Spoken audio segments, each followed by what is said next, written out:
YG와 JYP의 책걸상.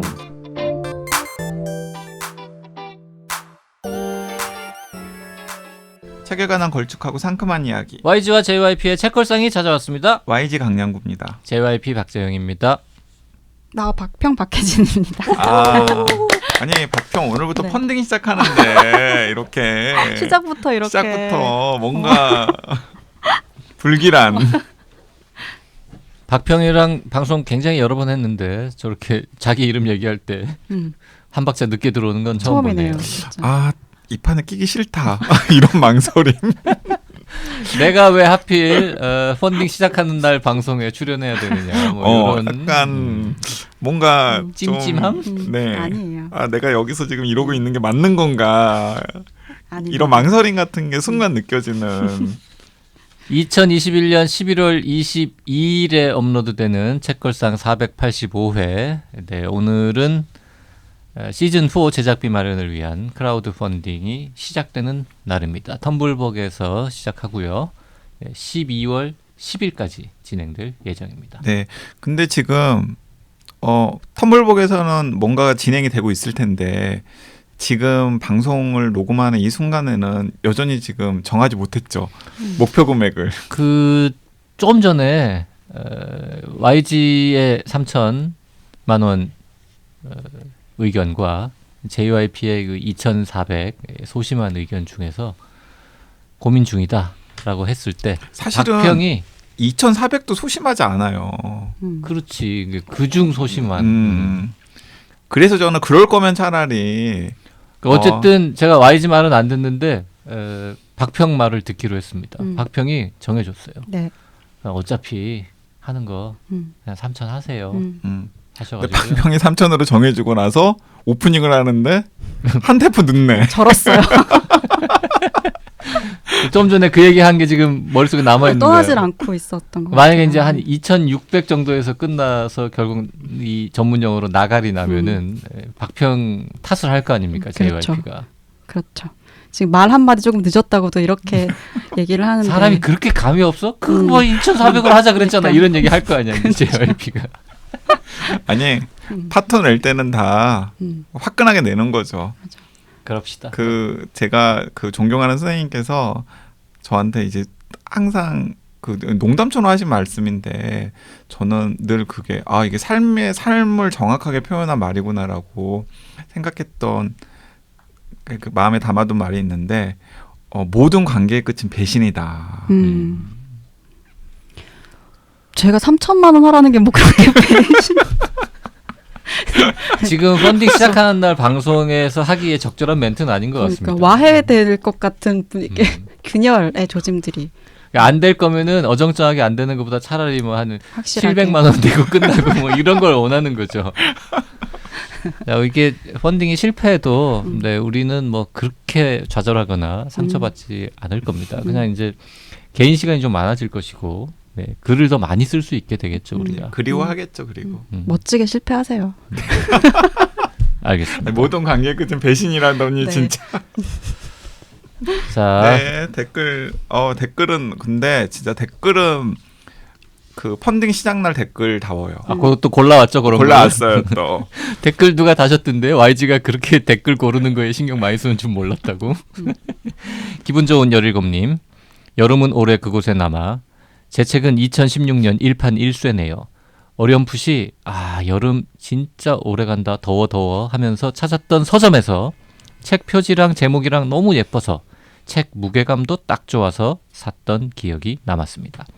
물론 YG님처럼 읽는 동안 행복했었고 가끔 책장에서 책 등의 제목을 다시 보게 되는 순간이면 귓가로 초록 같은 바람이 휙 지나가는 경험을 한답니다. 지금 제가 그래요.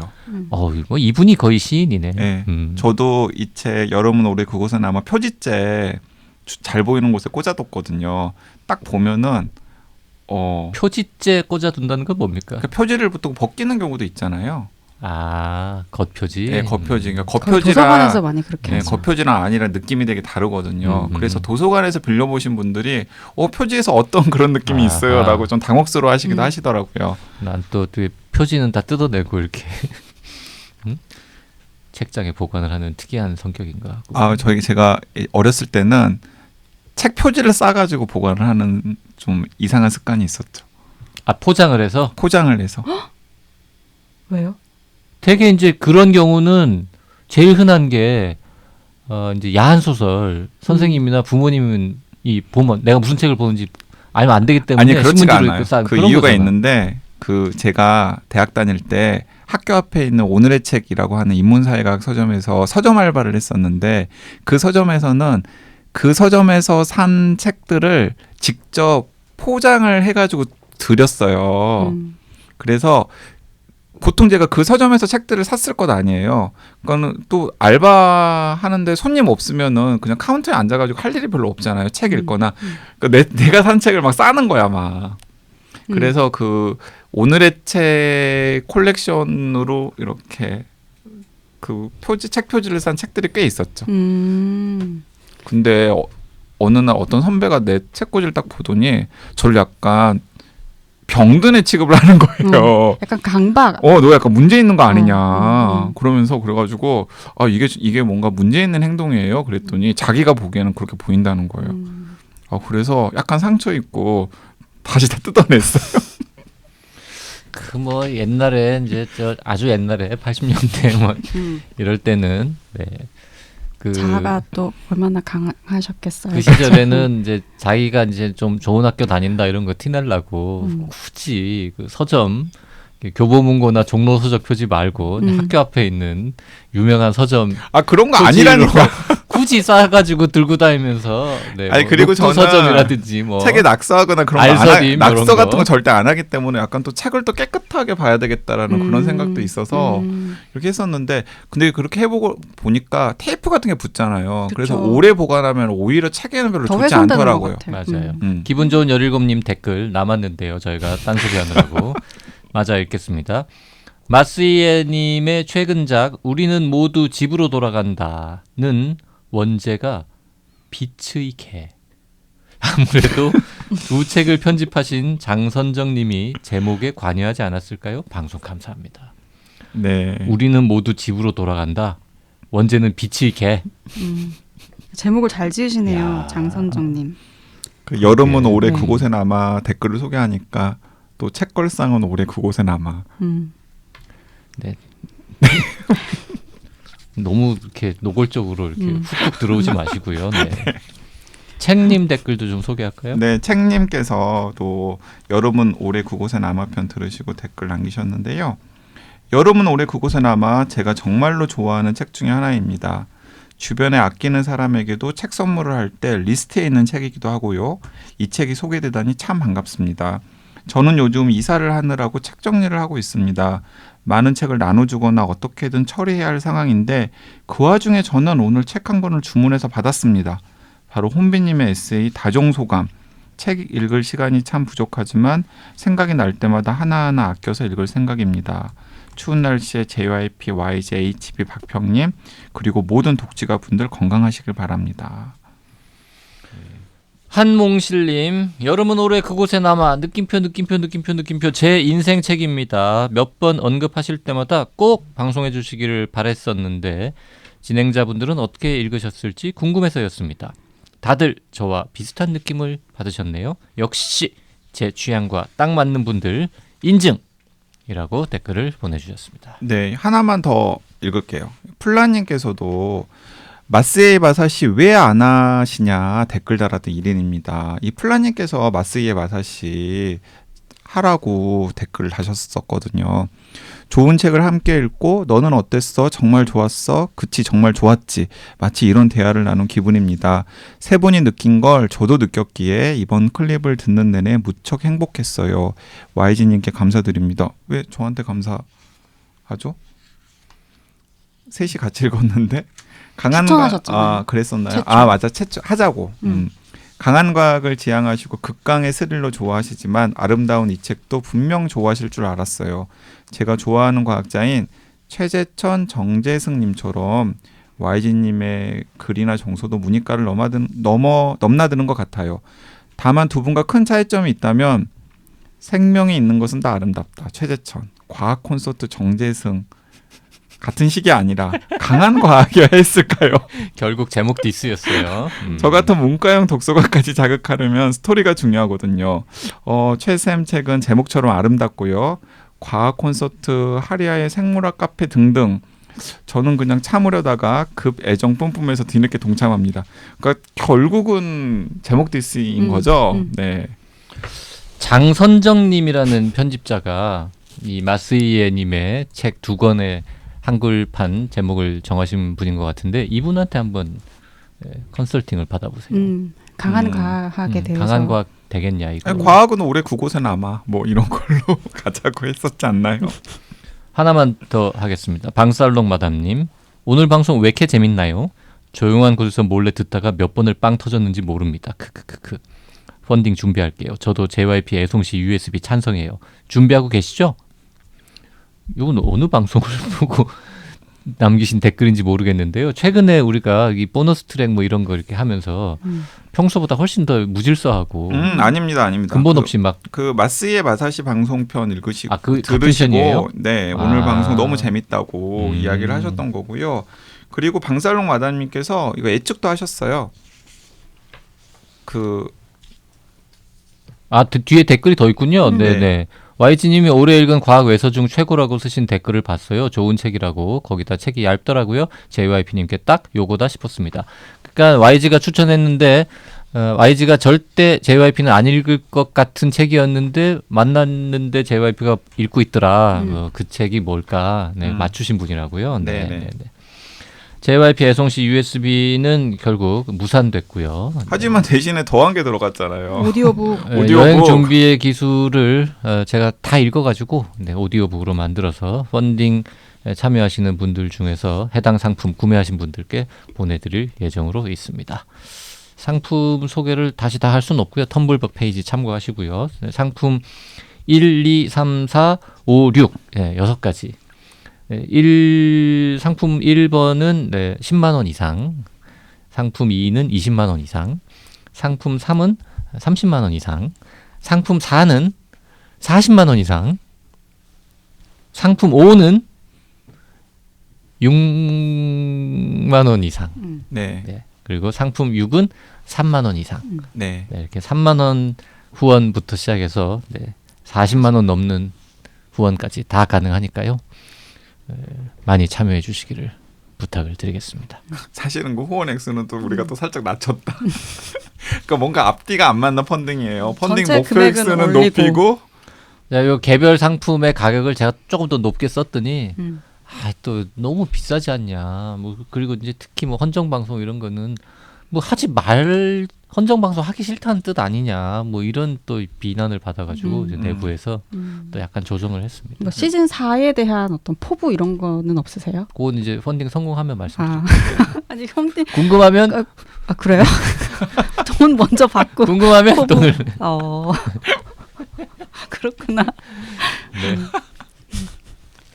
참 이게 말해놓고 보니까 좀 웃기긴 하다. 아니 뭐 아니 우리가 박평 정말 부끄럽나 봐. 약간. 아니, 우리가 뭐 포부가 언제는 무슨 뭐 거창한 포부를 가지고 시작했나? 뭐 그냥 맞아요. 우리 뭐 얘기 좀 해볼까요? 우리의 포부는 뭐예요? 우리 사실 그 신문 인터뷰에서 그런 얘기도 막 했는데 그 기사에는 안 나갔던데요. 우리가 저는 무슨 얘기를 했냐면 제가 정말 시간 많이 들고 돈 안 되고 주변에서 다 왜 하냐고 하지 말라고 하는 이 방송을 꾸준히 하는 가장 중요한 이유는 책을 사람들이 많이 읽을수록 개인이나 사회나 다 이렇게 세상이 좀 더 좋아질 거라는 신념을 가지고 쭉 살아왔는데 점점 사람들이 더 책을 안 읽잖아요. 더 안타까운 건 책 읽는 사람이 마이너리티가 돼가지고 어디 가서 자기가 책을 읽는다는 말을 못하네. 그 마치 책을 읽는다는 게 마치 PC하지 않은 행위인 것처럼 자꾸 넌 아직도 책을 보니 되게 시대에 뒤떨어졌구나. 뭐 이런 느낌을 받는.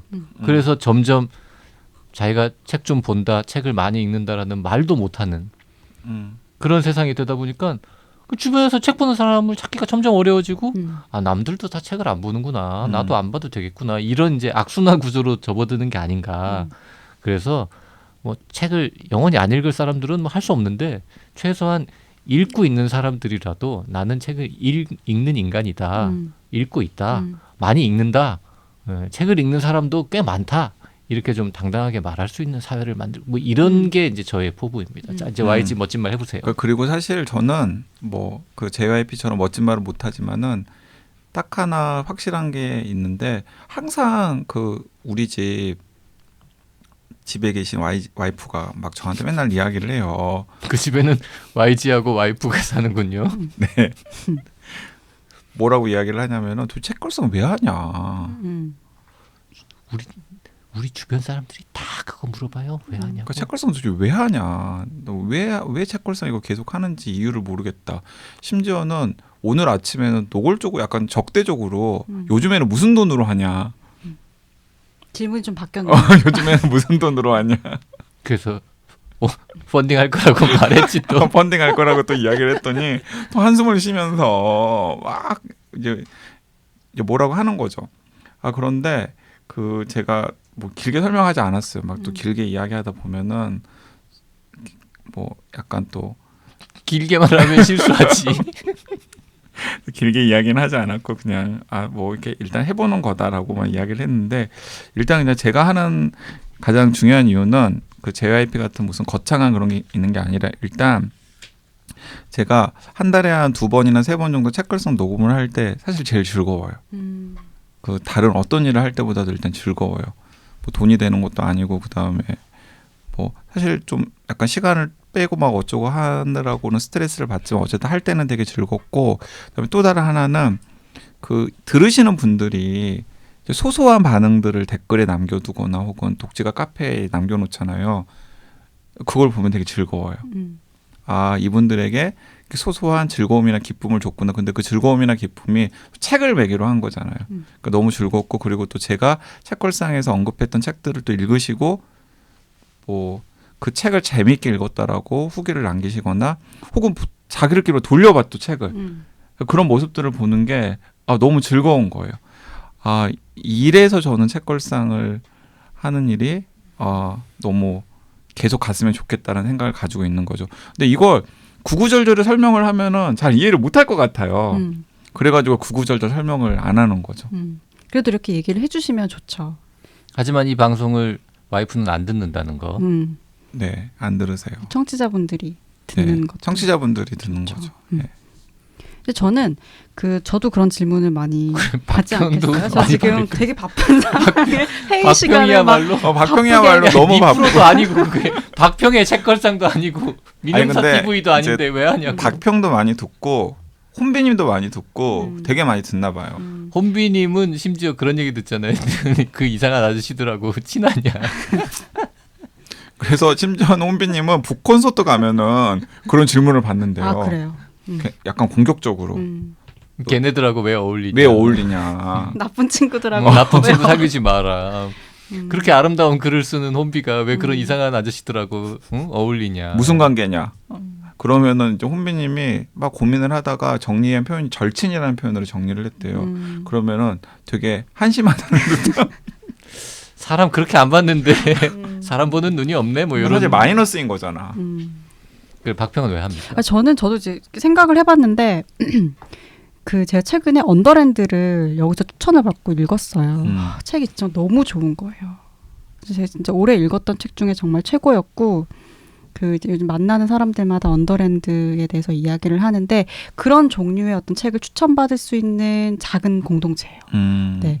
근데 이런 집단을 만나는 거는 생각보다 쉽지가 않아요. 주변에 책 읽는 사람들이 저는 많지만 왜냐하면 직업이 그러니까.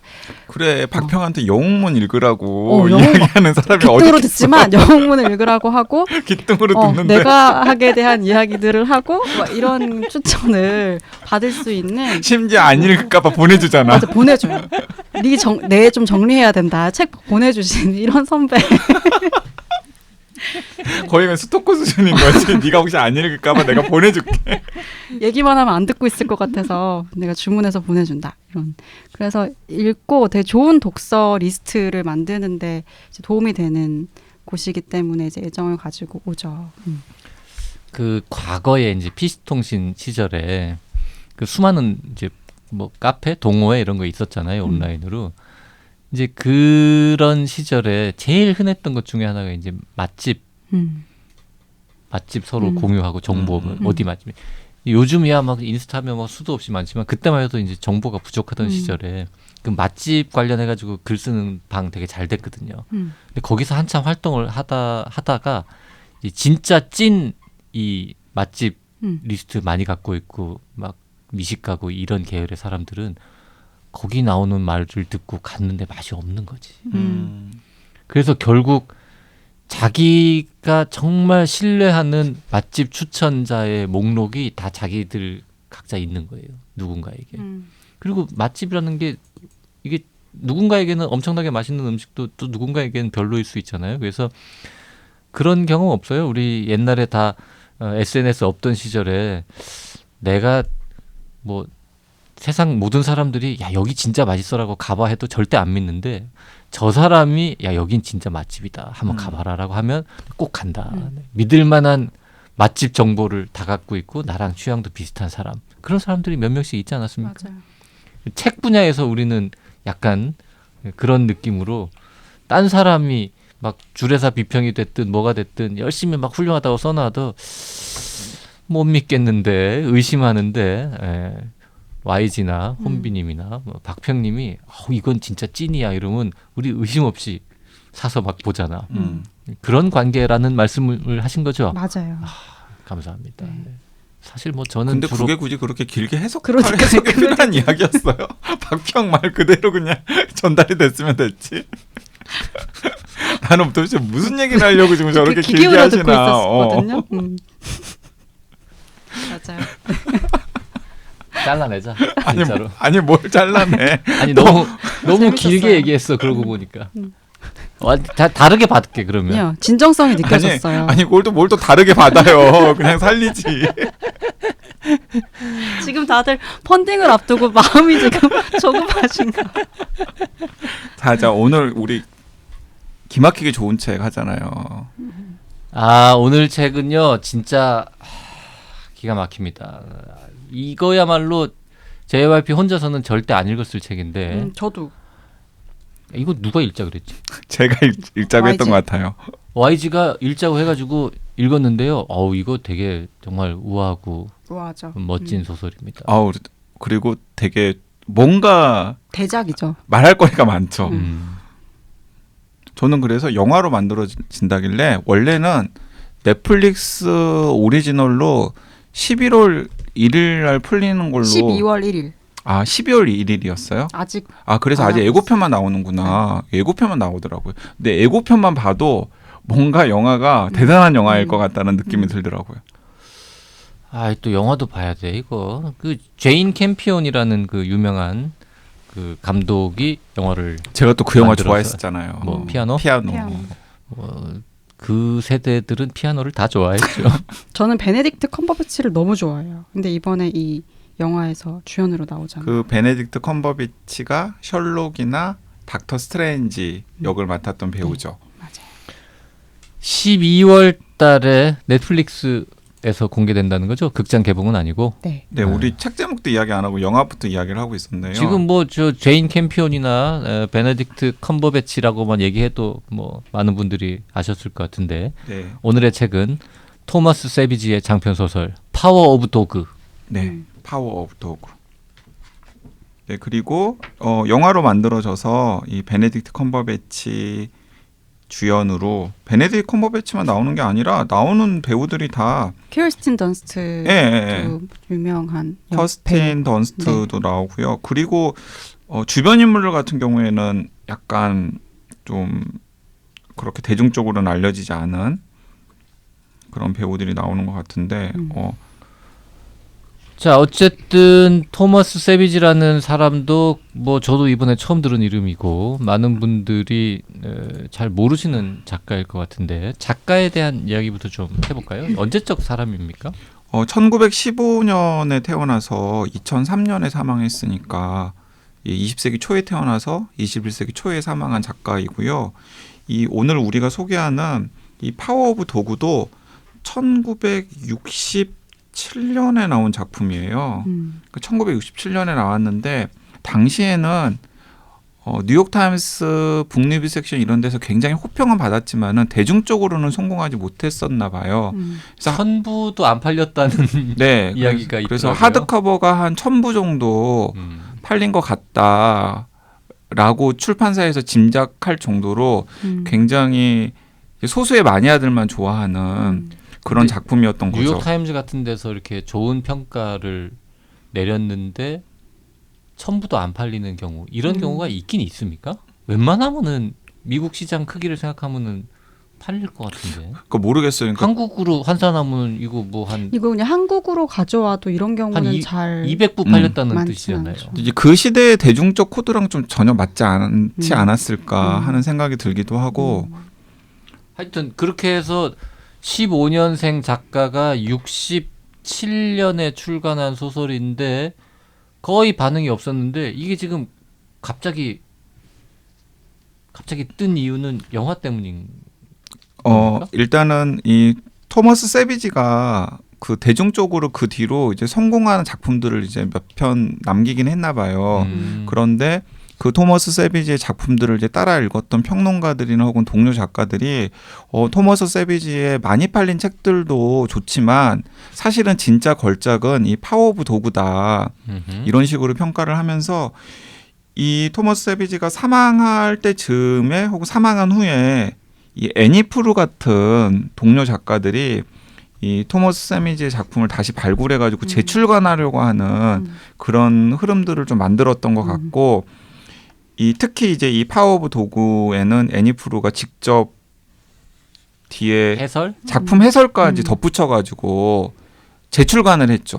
그리고 재출간을 하면서 이 책이 좀 더 처음에 나왔을 때보다 화제가 되었고 그 연장선상에서 제인 캠피온에 의해서 영화로까지 만들어지면서 이제 더 화제가 되어서 우리나라에까지 번역이 되는 뭐 이런 스토리였던 것 같습니다. 그러면 이 책의 재발굴에서 가장 결정적인 역할을 한 사람은 애니 프루. 애니 프루죠. 애니 프루는 마운틴의 브로큰백 저자. 마운틴. 네, 애니 프루는 브로크백 마운틴의 저자. 네. 그 브로큰백 마운틴도 영화로 많이 알려져 있지만 사실 소설이 굉장히 좋잖아요. 좋죠. 그리고 소설이 훨씬 좋다는 이야기들도 많이 하고. 그리고 또 소설을 읽으면 영화를 안 봐가지고 소설을 읽으면 소설이 단편이에요. 맞아요. 네, 단편이라서 또 놀라는 분들도 있어요. 저는 좀 놀랐거든요.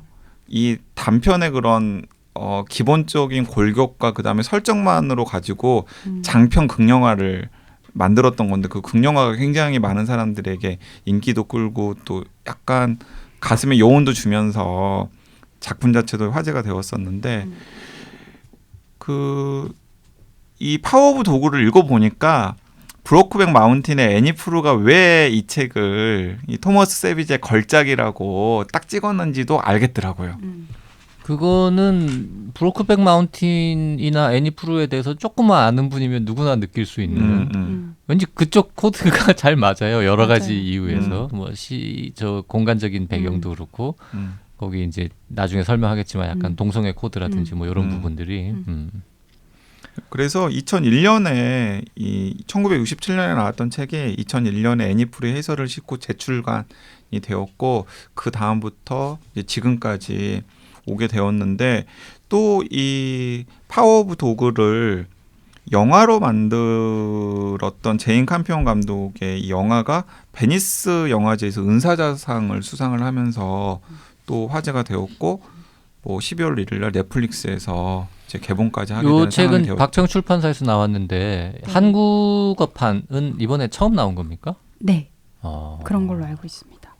그 미국에서 재발견되고 나서도 20년 만에 한국어판이 나온 거는 역시 영화 관련된 이슈가 컸다고 들었고요. 당연히 그랬을 것 같아요. 그러니까 그 영화와 관련된 이슈 없이 그냥 나오기에는 뭐랄까 좋은 소설이지만 이제 그냥 나왔다라고 했을 때 사람들이 찾아서 많이 읽고 하기엔 상당한 시간이 예상되는 그런 작품이잖아요. 심지어 그리고 토머스 세비지 소설은 이 책 외에는 국내에 출간된 책이 없어요. 아예 없어요. 네, 우리가 네. 모르는 게 당연하군요. 네, 네.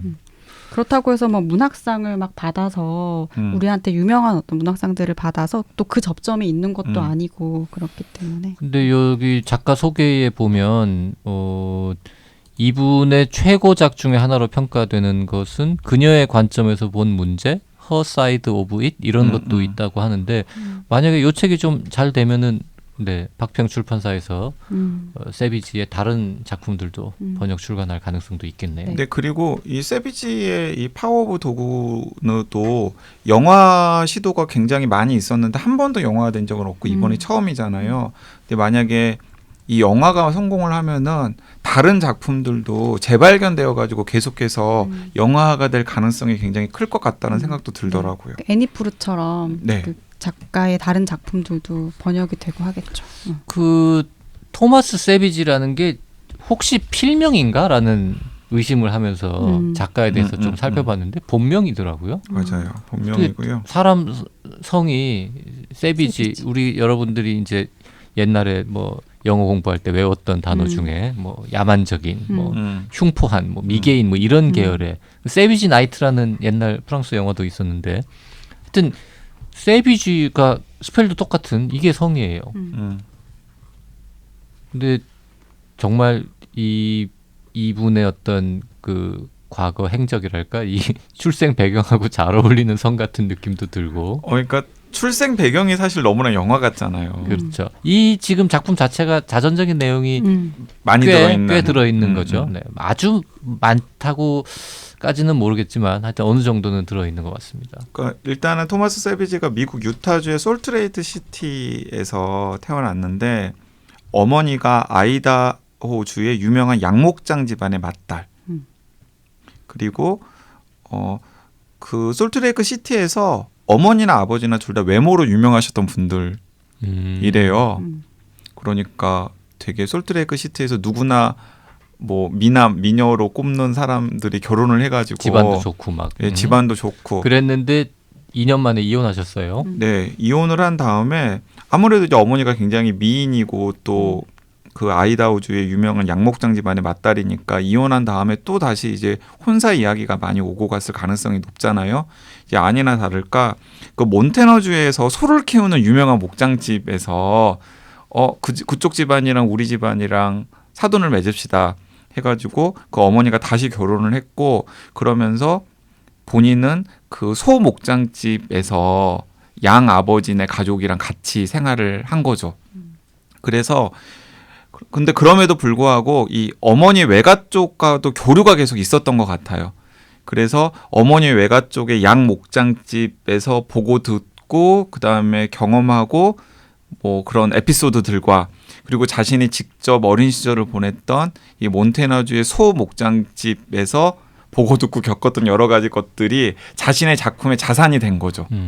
실제로 뭐 목장에서도 일을 많이 했다고 되어 있고 메인주에 있는 콜비 대학교 영문학과를 다니긴 했지만 뭐 그 이후에도 뭐 손해 사정사, 뭐 카우보이, 목장 잡부, 배관공, 조수, 용접공, 철도 노동자 등 다양한 일을 했어요. 근데 어쨌든 기본적으로는 그 몬테나나 무슨 아이다호 이런 미국에서도 가장 대표적인 깡촌의 거대한 목장 이런 게 자기의 이제 백그라운드가 된 거죠. 그리고 그 배경을 정말 잘 활용해서 멋진 작품을 쓴 거고요. 이 파워 오브 도그는 1924년에 실제 1924년에 이게 작중 배경은 1924년 미국 몬테나주 남서쪽. 그러니까 제가 지도를 찾아보니까 그 몬테나주 남서쪽이 아이다호주랑 딱 경계더라고요. 네네. 그리고 동쪽으로는 엘로스톤 맞죠? 옐로우스톤. 뭐죠? 옐로우스톤이요. 네. 네. 예, 엘로스톤 그 공원이 있는 그곳에 목장들이 원래 많대요. 목장들이 굉장히 많은데 그곳에 있었으리라고 짐작이 되는 소 대목장에서 한 9개월 정도 있었던 일을 한 편의 소설에 담은 거죠.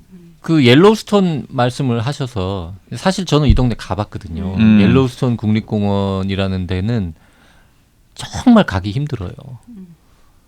미국 사람들도 가기 힘들고 외국 사람들은 더 가기 힘들고 왜냐하면 주변에 거기 아주 특수한 무슨 이렇게 막 부글부글 끓고 막 이렇게 땅에서 막 물 솟아 나오고 뭐 이런 희한한 지형 밑에 막 용암이 흐를 것 같고 이런 희한한 동네라서 사람 사는 동네가 아니에요. 그래서 주변에 큰 도시도 없고 당연히 뭐 큰 공항도 없고 접근성이 전 세계에 전 세계는 모르겠고 미국의 국립공원 중에서 접근성 가장 떨어지는 이런 데거든요. 그러니까 그래서 저도 연수 갔을 때 많은 분들이 추천을 해줬는데 포기했어요. 미국에 살면서도 가기가 힘들어. 아이 데리고 그 가족 여행을 하기에는 너무나 조건이 열악하더라고요. 왜 가셨어요? 여기는 여행자들한테는 정말 유명한 가장 특이한 지형의 국립공원이라서 전 이제 미국에 있을 때 여기 안 가보면은 영원히 못 간다. 그래서 한번 가자 해가지고는 어렵게 이제 갔다 왔었는데 그 아이다호나 몬태나나 뭐 와이오밍이나 요 동네가 하여튼 그 뭐 이렇게 다코타 이 노스 사우스 여기랑 더불어서 하여튼 미국 사람들도 너 어디 출신이니? 이랬는데 몬태나요. 그러면은 완전 막 너 출세했다야 뭐 이런 너 몬태나 출신인데 LA에도 와본 거야? 뭐 이런 지금 수준으로 하는 정말 시골한 곳이죠. 제가 그 미국에 1년 있을 때 제 영어 튜터 선생님이 아이다호 출신이었거든요. 근데 아이다호에서 그 남캘리포니아를 왜 오셨어요? 그랬더니 거기는 너무 지루한 동네거든이라고. 근데 그 너무 지루한이라는 표현을 할 때 그 얼굴 표정을 지금도 딱 생각하면 잊을 수가 없어요. 진짜 그 가슴에서 우러나는 지루함을 이렇게 표현을 하고 싶어가지고. 여기 지금 책 커버에 보니까 광막한 서부라고 광막하다. 네. 라고 돼 있는데 넓고 막막하다는 뜻이. 네. 근데 그 광막한 서부에 엄청나게 큰 수천 마리의 소를 키우는 수천 마리 정도죠. 네, 그쯤 될 것 네, 같아요. 수천 마리의 소를 키우는 그 주변에서도 다 아는, 예를 들어서 그 몬태나주의 주지사가 이름만 들으면 아는. 그래서 우리 밥 한번 먹을래요? 하면은 주지사가 자기 와이프를 데리고 그 목장을 방문할 정도의 부와 영향력을 가지고 있는 대목장이 있고 그 대목장에서 일어난 일이 이 파워 오브 도구죠. 일단 이제 요 정도까지만 말씀을 드리면 사람들이 이게 굉장히 재미없을 것 같다. 읽기 힘들 것 같다. 일단 시대도 어정쩡하잖아. 아주 옛날도 아니고 1924년인가가 배경이라지. 장소도 우리는 잘 상상도 안 되는 너무 지루한 너무 지루한 너무 산골에 수천 마리 소를 키우는 뭐 이런 이야기고. 그래서 처음에 저도 그 두 분한테 제가 권했으니까 제가 제일 먼저 읽었을 것 아니에요. 약간 반신반의하면서 읽었어요. 그러니까 왜 읽었냐면 저는 번역자 때문에 읽었어요. 장성주. 예, 장성주 씨가 그 우리 책걸상과도 인연이 있는 게 우리 책걸상에서 되게 극찬을 하면서 소개했던 책 중에 종이 호랑이. 그 기억나시죠? 기억나죠. 네, 종이 호랑이. 켄 리우. 켄 리우의 작품을 다 우리나라에 번역한 분이에요. 그래서 이제 본인이 되게 좋은 작품을 선별해가지고 잘 좋은 번역으로 이렇게 세상에 내놓는 분이기 때문에 장성주 선생이 출판사의 의뢰를 받았겠지만 어쨌든 간에 번역을 하겠다라고 결정을 하고 번역을 했다면 뭔가 책에 매력이 있지 않았을까라는 것 하나. 그다음에 또 띠지를 보니까 띠지에 대해 큼지막하게 영화화 소식이 표시가 되어 있는데 그 명작 피아노로 유명한 그 감독이 영화를 만들었다고? 그래서 이건 뭔가 제인 캠피온이나 장성주 선생이 둘 다 꽂혔다면 매력 있는 소설일 거야 하면서 읽기 시작했는데 너무 재밌는 거예요. 그래서 제가 두 분한테 같이 읽어보자고 권했죠. 근데 두 분도 재밌었잖아요. 재미는 사실 있었는데 이걸 모든 분한테 추천하고 싶은 정도는 사실 아니었어요. 조금은 진입장벽이 있다 그럴까요? 약간 특히 초반에 조금 지루한 부분도 있고 우리가 그 100년 전에 미국 서부의 목장에 대해서 이렇게 많이 알아야 하나 이런 생각이 좀 들긴 합니다만 그거를 조금 참고 견디다 보면은 그러니까 초반을 좀 넘어서야 돼요. 네, 한 그러면 몇십 페이지 정도를. 그때부터는 이제 여러 가지로 이렇게 이게 이런 내용이었어? 오호 그러면 이 캐릭터는 앞으로 오호 오라 이러면서 이제 조금 궁금증도 생기고 한참 지나고 나면 그 다음부터 이제 결말이 궁금해지기 시작하고 뭐 뒤에 끝까지 몰고 나가는 힘, 뭐 반전, 뭐 약간 또 독특하다 그럴까요? 약간 뭐 충격적이라고까지 할 건 없지만 하여튼 좀 뭐 의미 있는 결말까지 전체적으로 뭐 수준은 굉장히 높은 작품이었다. 설정을 좀 더 이야기해 볼까요? 그 몬테나의 큰 목장을 소유한 어떤 노 부부가 두 아들한테 목장을 물려주고 그분들은 이제 도시로 나가서 이제 솔트레이크 시티 은퇴해서 예. 그 동네에서 이제 도시에서 살고 계신데 두 아들이 목장을 운영하면서 수많은 일꾼들을 거느리면서 그 동네에 이제 약간 지역 유지로 잘 살고 있습니다. 근데 두 아들은 근데 캐릭터가 너무 달라. 큰아들은 40살이고요. 예. 둘째 아들은 38살인 거가 이제 설정. 버뱅크 집안의 두 형제죠. 그렇죠. 네. 근데 일단 두 아들이 40살이고 38인데 둘 다 결혼을 안 했습니다. 아직도 한 방에서 잡니다. 집도 되게 넓은 것 같은데. 근데 그 두 사람의 캐릭터는 완전 극과 극이에요. 형인 필, 필. 필은 어떤 사람인지 YG가 설명하겠습니다. 필은 너무나 똑똑한 사람이에요. 다재다능하고. 근데 다재다능하고 외모도 준수하고 그러니까 외모도 준수하고 똑똑하고 그러니까 다재다능하고 독서를 많이 하고. 네, 책도 많이 읽고 하지만 성격이 엄청 못됐어요. 성격이 못된 정도가 아니라 약간의 그런 가학성을 가지고 있어요. 다른 사람들을 괴롭히면서 쾌감을 느끼는. 그래서 로스앤젤레스에 있는 유명한 대학을 1등으로 들어가서 1등으로 졸업했지만 그렇다면은 뭔가 다시 목장으로 돌아오지 않고 그 도시에서 뭔가 돈도 벌고 그다음에 명예도 얻을 수 있는 충분한 가능성이 있는데도 불구하고 자기는 그런 사람들 시시하고 그다음에 바보 같은 그런 사람들 상대하는 게 싫고 차라리 이 목장에서 내가 마음대로 하는 게 좋아하면서 이제 목장으로 돌아온 거죠. 그래서 목장에서도 좀 행정과 관련된 그리고 뭔가 재정적인 걸 관리하는 것과 관련된 내용은 다 그러니까 지루한 일이죠. 그런 일들은 동생한테 다 맡기고 자기는 진짜 마치 어렸을 때 자기가 동경했던 진정한 카우보이처럼 목장에서 자기 하고 싶은 거 다 하면서 사는 거예요. 근데 이상한 기벽이 있어요. 일단은 자기의 알몸을 다른 사람들한테 보여주는 걸 절대적으로 싫어해서 집에 그 시대로서는 상당히 현대적인 샤워 시설 같은 게 상수 시설, 샤워 시설 같은 게 다 갖춰져 있는데도 불구하고 절대로 집 안에서 목욕을 하지 않고 자기만 아는 산골의 그런 그 무슨 선녀야 나는 그거 보고 무슨 선녀라고 생각했어. 그러니까 마치 그 선녀들이 내려와가지고 날개 옷 이렇게 옆에다가 풀어놓고서 이렇게 목욕을 하는 곳과 같은 곳에서 몰래 혼자서 목욕을 하고 그 다음에 절대로 장갑을 손에 끼지 않아요. 남자가 무슨 장갑을 끼워 모든 걸 다 맨손으로 다 해결을 하는 그 거친 일을 하는 목장에서 일하면서도 그리고 뭐 수십 명이나 되는 이 일꾼들을 그냥 호령하면서 진짜 남자죠. 상남자 그 자체. 네. 그 동생 조니. 동생은 어떤 캐릭터입니까? 동생 조지. 네.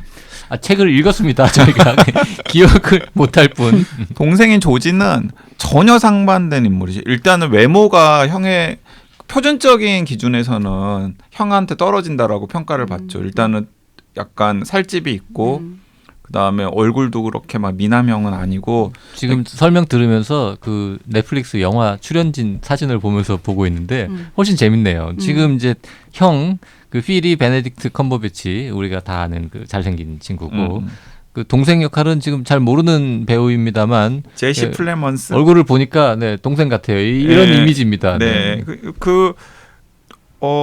보시면 파워 오브 도그를 구글에서 이렇게 구글링 하신 다음에 그 배우들을 보면은 약간 매칭이 좀 돼요. 상당히 작품 속 주인공들이랑. 그래서 약간 살집도 있고 몸도 둔하고 당연히. 그러니까 몸도 둔하니까 형처럼 막 목장 일을 또 막 하지는 못하는 거죠. 그리고 책도 잘 읽지 않아요. 책도 읽지 않고 그냥 정기적으로 그 보스턴에서 날아오는 옛날 잡지들이나 아니면 겨우 세상의 뉴스 정도만 따라가는 정도의 책을 읽기에는 조금은 그 집중력까지는 되지 않는. 집중력도 떨어지고 그리고 형이랑 같은 대학에 갔지만 형은 수석으로 졸업을 했는데 이 조지 같은 경우는 중간에 낙제를 하고 이제 중간에 퇴학을 당했죠. 그렇죠. 제적당했죠. 예, 그래서 모든 면에서 형과 비교했을 때 약간 좀 못하다라는 소리를 듣는. 그래서 형 뒤에 숨어가지고 막 모든 일을 조용조용히 처리하는 그런 캐릭터인 거죠. 어쨌든 그런 두 형제가 같은 방에서 자면서 40살, 38살 될 때까지 결혼도 안 하고 살았는데 두둥 어느 날 아 그리고 이것도 중요하다. 그 형 이름이 필인데 이제 필은 그런 생활이 너무 만족스러운 거예요. 그러니까 조지의 감정은 잘 묘사가 되어 있지 않고 이 소설에서는 필의 감정 중심으로 묘사가 되는데 필은 동생이 자신의 약간의 그런 영향 하에서 자신과 계속해서 이 목장을 꾸려간다라는 사실 자체에 굉장한 만족감을 느끼는 거죠. 그래서 너랑 나랑은 이렇게 평생 가야지 뭐 이런 식의. 자, 이런 설정 속에서 그 다음에 이제 새로운 등장인물이 초반에 이제 나타나는데 어느 이제 그 부부가 나옵니다. 남편은 이제 의사. 네. 의사인데 의사 중에 잘 안 풀려가지고 이제 그쪽 이 주인공들이 살고 있는 그 대목장에서 그리 멀지 않은 소도시에 와서 병원을 차리는 의사이고요. 그 아내는 뭐 주부 그리고 그 집에는 이제 피터라고 하는 아들이 하나 있는 요 가족이 딱 등장을 합니다. 예. 근데 그 의사 아빠는 사실은 이런 소도시 변두리 소도시로 밀려난 것 자체가 별로 의사로서 적성이 맞지 않아요. 좀 뭐 약간 소심하고. 예, 소심하고 그 다음에 사실 공부도 그렇게 잘하지 못했고 의사로서의 적성이나 재능도 뛰어나지 않아서 이제 은사 선생님들이 너는 의사로서 성공하기가 힘드니까 경쟁이 치열한 곳 대도시에 있기보다는 의사를 찾아볼 수 없는 곳에 가서 너만의 그냥 작은 영역을 이렇게 딱 가지고 밥벌이를 하는 게 어떻겠니? 라는 충고를 따라서 그 이제 목장 근처에 있는 그 소도시까지 밀려오게 된 건데 뭔가 일이 잘 안 풀리는 거죠. 거기서. 그러면서 술만 늘게 돼요. 그런 상황에서 여기까지는 이야기를 해도 되겠죠. 그 필과 그 의사 아버지 사이에 악연이 생기는 에피소드가 만들어지고 그 충격으로 그 의사 아버지가 자살을 해버리는 거예요. 뭐 다 초반에 일어나는 일이니까 네, 뭐 네. 고정 얘기 처음에 한 뭐 수십 페이지 정도에 일어난 일이죠. 그렇게 해서 이제 이 형제와 이 가족의 이야기가 이렇게 쭉 병행돼서 가다가 그 다음에 이제 벌어지는 일은 그 자살한 의사의 아내. 그 아내가 이제 그 조그만 여관 뭐 겸 어떤 술집 비슷한 식당 뭐 이런 거를 이제 운영하는 사람이었는데 그 여인과 이 동생 이 목장집의 둘째 아들이 연분이 납니다. 연분이 그냥 났을 뿐만 아니라 덜컥 결혼까지 아무한테도 말 안 하고 나 이미 했어. 지난 주말에 결혼했어. 그러니까 도시에 있는 노부모만 모시고 부모는 참석했었나요? 부모는 결혼식에? 통보를 받고 참석을 하죠. 왜냐하면 이 노부모는 그 두 아들 다 너무나 걱정이 됐던 거죠. 첫째도 걱정이 되고 둘째도 걱정이 되고 특히 둘째는 그 첫째의 등살 때문에 이 둘째마저도 불행해질지도 모른다는 걱정을 했던 찰나에 뜻밖의 여자를 데려와가지고 결혼을 한다고 하니까 뭐 조건이라던가 아니면은 뭐 과부라던가 이런 거 다 떠나서 그냥 그거 자체만으로도 우리 축복해 줍시다. 자, 그렇게 해서 둘이 결혼을 하고요. 결혼을 한 다음에는 아니 뭐 땅도 넓고 돈도 많겠다. 그럼 살림을 차리면 될 거 아니에요. 근데 계속 그 집에 사네? 또? 그러면서 물론 이제 그 아들 피터라는 아들은 딴 동네에서 학교를 다니는 이미 10대가 되어가지고 이제 근처에 이제 좀 더 큰 도시에 뭐 기숙학교에 이제 들여보내는 거죠. 근데 어쨌든 그 여인과 이 동생은 결혼을 한 다음에도 형과 함께 셋이서 한 집에 사는 것까지가 이제 초반 설정입니다. 이제 거기서부터 이제 갈등이 당연히 시작이 되겠죠. 너무 기괴한 그 구성인 것 같아요, 진짜. 이 소설을 약간 지루하고 우리가 잘 못 알아듣는 단어나 표현들도 많이 나오지만 계속 읽게 되는 건 아니 이들 사이에는 과연 무슨 일이 벌어지는 벌어질까? 걸까? 그게 너무 궁금한 거지. 그리고 여기에서 이제 애니프루의 해설에 따르면 그 세비지 저자의 자전적인 요소가 조금 들어가 있는 게 그 세비지의 엄마가 이혼한 다음에 아이를 데리고 그 몬테나주에 있는 대목장주의 아들이랑 결혼을 해서 그 집안으로 들어갔잖아요. 네. 근데 거기도 그 엄마를 괴롭히던 형제가 있었던 거지. 음흠. 그래서 이제 그걸 아마 어렸을 때 경험을 했다기보다는 들었겠죠. 그래서 그걸 가지고 와가지고 자기 소설의 한 캐릭터를 만드는데 뭔가 이용을 했다라고 애니프루는 해설을 하고 있습니다. 네. 자, 일단 뭐 줄거리는 요 정도까지 일단은 초반 설정은 얘기를 했는데. 아 그리고 뒤에 애니프루 해설을 먼저 읽지 마세요. 그러면 안 돼요. 예, 왜냐하면 정보가 너무나 많기 때문에 그 해설을 먼저 읽으면 소설 읽는 재미가 이렇게 떨어질 수 있습니다. 그러니까 사건이 막 그러니까 이렇게 들으면 사실 사건들도 있기는 하지만 그것보다는 그 긴장감 맞아요. 을 유발하는 되게 디테일한 묘사들, 심리에 대한 표현들 이게 관건인 것 맞아요. 같아서. 그러니까 사실 저는 대충의 줄거리를 알고 책을 읽었어요. 왜냐하면 책을 읽을까 말까 결정을 하려고 이것저것 찾아보는 와중에 중요한 설정들이 막 많이 있어가지고 대충 어떤 스토리인지 큰 골격을 알면서 읽었는데도 그래도 너무 재밌더라고요. JYP는 YG가 추천하면 아무것도 알아보지 않고 그냥 첫 페이지부터 읽습니다. 묻고 따지지도 않고. 묻지도 그냥. 따지지도 않고. 그게 맨날 욕하잖아요. 재미없었다고. 어련히 좋은 작품이겠거니 하고. 왜냐하면 읽은 다음에 좋지 욕을 않았을 하죠. 때 욕할 때의 그 더 극적인 그렇죠. 상황을 위해서. 넷플릭스의 영화 소개해 보면 불길한 기운, 잔잔한 분위기, 거부할 수 없는 이끌림. 이렇게 세 줄 적혀 있네요. 맞습니다. 딴 건 모르겠고 일단 뭔지 모르게 불길한 기운이 좀 감도는 그런 느낌이에요. 그리고 저는 이제 영상화가 너무 기다려졌던 게 뭐냐면 사실 마음 먹으면은 영화를 볼 수 있는데 어쨌든 12월 1일 날 그 넷플릭스를 통해서 풀리기를 기대하고 있는데 이게 내가 그 무슨 아이다호나 몬테나를 가본 게 아니잖아요. 그러니까 소설에서 묘사가 되는 그 광활한 목장이라든지 아니면은 한 50km 밖에 보이는 뭐 수천 미터의 그 산이라든지 뭐 이런 게 상상이 전혀 안 되는 거예요. 근데 그걸 어쨌든 간에 그 선녀탕 뭐 이런 거라든지 근데 영화에서는 최대한 소설의 설정과 부합하게 묘사를 해놨을 테니까 그곳 현장에 가가지고 찍었을 것 아니에요.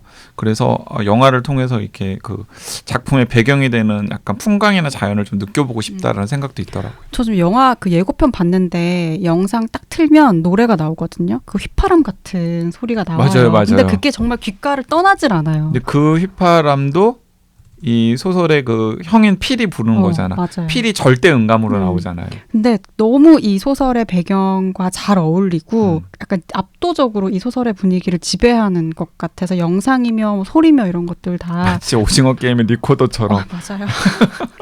그 실제로 촬영은 몬테나나 그 아이오와나 와이오밍이나 이런 데서 행해지지 않고요. 뉴질랜드에서 찍었습니다. 왜냐하면 그때 그걸 구현하기에는 지금의 몬테나나 아이다호가 좀 다를 수도 있으니까. 그리고 뉴질랜드가 이제 영화 이 만들기 굉장히 좋은 장소로 유명하잖아요. 제작비도 적게 들고 인프라도 잘 돼 있고. 그리고 제인 캠피온이 아마 또 호주 출신이기도 하고 맞아요. 하니까. 네. 뭐 제가 원래부터 알고 있었던 건 아니고 혹시 딴 데서 찍었으면 어떡하지 이러고 지금 찾아보니까 바로 뉴질랜드에서 찍었다고 되어 있습니다. 저는 이거 소설을 이렇게 읽고 추천을 받아서 이제 읽었는데 읽고 나서 이게 왜 뭐 영화 때문에 지금 읽게 되기는 했지만 정말 시대를 잘 맞춰서 도착했다라는 생각이 들었어요. 그러니까 그 시기에는 잘 안 읽혔을 것 같고 너무 낯선 이야기였을 것 같고 근데 지금은 물론 뭐 동성애 코드 뭐 이런 이야기들도 요즘 많기 때문이기도 하지만 그 인간의 심리 중에서도 왜 그 남편, 의사였던 남편이 갖고 있는 뭐랄까 자격지심과 자존감이 없고 자존심이 떨어지고 하는 그런 감성들도 그런 그 정서들을 묘사하는 부분도 되게 재밌었거든요. 맞아요. 그러니까 그런 막 암울한 감정들, 그러니까 되게 황량하고 쓸쓸한 공간에 필적할 만한 그런 인간의 그늘진 감성들이 너무 잘 포착이 되고 있는 소설이어서 지금 굉장히 잘 어울리는 작품이라는 생각이 좀 들었어요. 그러니까 이제 그 대목만 딱 따와가지고 하면은 이게 작품 배경이 그 몬테너즈의 목장이어서 그렇지 마치 대도시의 뭐 기업이라든지 조직으로 바꿔도 약간 통용될 만한 그런 감정의 보편성이라는 게 있는데 예를 들어서 그럼 작품을 완전히 새로 써야 되죠. 네. 근데 이제 겉만 보면은 그 의사도 사실 뭐 어쨌든 지역사회에서 존경받는 의사이고 그다음에 다른 사람들이 다 같이 지나가면은 하면서 이렇게 쳐다보는 되게 뭐 그 성격도 착하고 그리고 외모도 되게 아름다운 아내도 있고 거기에다가 또 굉장히 똑똑하고 그다음에 아버지를 존경하는 아들도 있고 그러니까 겉만 보면은 사실은 문제될 게 없는데 끊임없이 자기만 하는 어떤 결핍감 맞아요. 같은 게 있는 거예요. 그리고 그런 결핍감을 해소하지 못하고 술에 의존하게 되면서 점점점 이제 망가져가는 스스로를 파괴시켜가는 네. 과정인 거죠. 자, 넷플릭스에서 파워 오브 도그가 풀리기 한 열흘 전쯤 된 2021년 11월 22일자 방송 책걸상 485회 시즌 3 막판 보너스 트랙 펀딩 독려 방송 너무 길게 한 것 같습니다. 시간 가는 줄 모르고 파워 오브 도그 얘기를 했는데요. 뭐 아직까지도 할 얘기가 많이 남았으니까 못다한 얘기는 다음 시간에 이어가도록 하겠습니다. 그러니까 너무 오래 한 거 아니에요 지금? 너무 오래 했습니다. 네. 배도 고픈데. 다음 시간에 계속 이어가겠습니다. 감사합니다. 감사합니다.